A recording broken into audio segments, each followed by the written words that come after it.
And welcome back. Our last guest was born in New York City and was called several cities home across the U.S. and Mexico. He's all over the place, but he's a good guy, good person. He's an actor, an author, and he joins us to speak about his first published novel, The Harvesting of Haystacks Kane. Please welcome to the show, Steve Schlam. Welcome, Steve. Nice to be here. All right.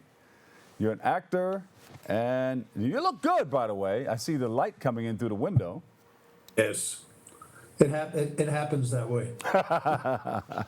What part of California are you in? I'm in San Diego. All right. Best weather in the country. Steve, welcome to the show. Can you tell us about your journey as an author? How did it all start for you? Well, I actually became an attorney. I had a degree in law and started practicing law back in the late 60s, early 70s. Was an unhappy lawyer. Had always been told, "Kid, you got a good mouth. You should write." And so I started to write.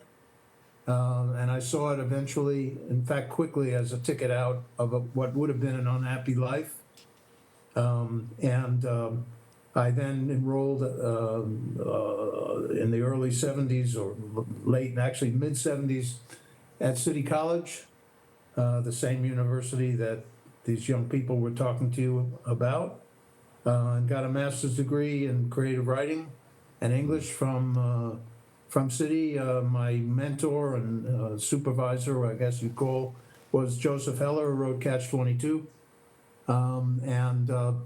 After getting my degree, I had a dream one night, and in that dream were the seeds of my novel. It took me several years to write. I was sometimes totally fertile and other times not. Mm-hmm. I think many writers will tell you the same story. Yeah. And eventually completed the novel. And then what you learn is the next step is commerce. You're no longer in the world of art, you're in the world of commerce. You have to get an agent or a publisher or both. You have to sell. It's marketing, it's promotion, it's advertising, and so on. And it took me some time to do that. And eventually I found a publisher who saw merit in my work, who saw merit in me, I suppose. And my book was published last year in 2024 mm-hmm. At the ripe old age of 78. All right. It's called The Harvesting of Haystacks Kane, as you said, and it's literary fiction. It's very much concerned with language. Language is virtually a character in and of itself in the novel. And it is the story of a 607-pound professional wrestler, Woo!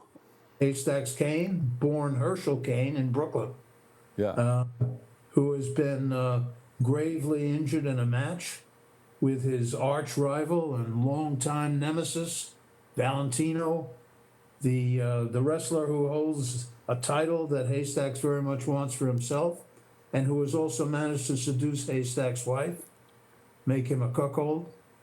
And Haystacks is lying in his hospital bed, really two beds lashed together. Yeah. Immobilized, unable to speak, trying to figure out what's happened, both in the short run and over the longer course of his life, and what the heck can be done about it. Yeah. What inspired you to write this book? Well, as I said to you, Bob, it came to me in a dream. It came to you in a dream. It literally, I mean, that's a writer's cliche. Oh, it came to me in a dream. But in my case, it's really the truth. It didn't come fully formed. What happened was I woke up with a start, and I heard all these voices talking to me, and I thought, oh my goodness, I've finally gone over the line, and I'm in Crazyville.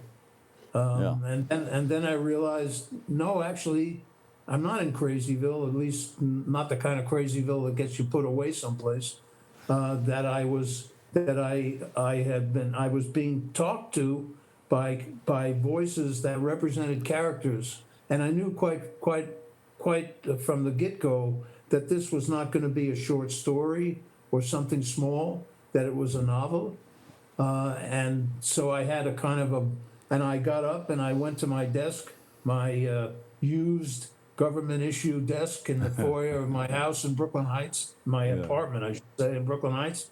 And I spent the whole the rest of the evening trying to capture every possible word that each of these voices was uttering to me, knowing full well that I wasn't going to be able to get all of it. And I spent several hours doing that. And then I had to make a decision as to whether I went to work, put on my suit and went to work, because I was working as a lawyer at that time, or decided to kick over the traces, as we used to say back in the 60s, and just continue to write and let the chips fall where they may. I wasn't able to do that. I wasn't able to just head off into the forest of the unknown and trust that the world would provide. And so I did go to work, and as I said, it took me some time after that to finish the novel. Yeah. Talk about that creative writing process. You mentioned before that sometimes you're on, sometimes you're off. I can Right. identify with that. Yeah, yes, I think any writer can. In fact, I think any creative artist can. I think there are times when you're as fertile can be, when the land brings up crop after crop, and it's Yeah. all beautiful and it's all nourishing and so on. And then there are times when you're what I would call a lox, when you're a fish on a plate, a motionless fish on a white plate, and that's all you are. And the page, in my case, since I'm a writer, the page is white, the page is blank. You look at the page, it stares back at you, and nothing much happens. Yeah. And I think the key to it is to be able to develop a channel or a pathway into your subconscious that allows you to access all the material that is throbbing and moving there. Yeah. And because that's where creativity lives. It's also where all your fears and anxieties live. And so you have to be willing to kind of disturb the nasties, is the way I would put it. And if you can do, when I did that, when I was open, when I was able to access my subconscious, when I was able to take what was there and put it on the paper, and not censor and not control and not impose order on that material. When I let the characters lead me along and show me their heart and soul in the process, take me where they needed to go, the words flowed out of my arm like a wonderful stream. It was as though I was sitting there watching someone else write the novel. I was watching my arm write the novel. And when I wasn't able to do that, when I was uptight, when I felt the need to impose and take the character somewhere where the character may not have wanted to go, then I was fallow. I was stuck. I was not able to do that. I know a lot of people experience that, but when it flows, it goes. Put the pen to the paper, let it go, let it flow. That's right. There are a lot of people who want, they see books out there and they read books and they say, I want to do that too. What do you tell people who want to start maybe writing a book for the first time? I give them the simplest advice that you can possibly give someone in that circumstance, and it's one of the world's 12 great ideas. Just do it. Just do it.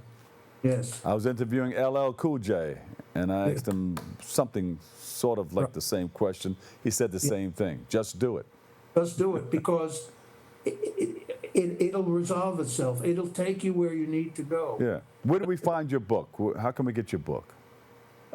It's available on Amazon, of course. It's available at Barnes and Noble, and it is available at where I like to say wherever good books are sold. Steve, thank you so much for joining us. Good luck with the book. Is there a website that people can go to find out more? Yeah, you can. Well, you can go to my website, www.steveschlam.com, and that's SteveSchlam, all small letters. There you go. Steve Schlam, actor and author, The Harvesting of Haystacks Kane. Thank you so much. We appreciate you. My pleasure. You got it.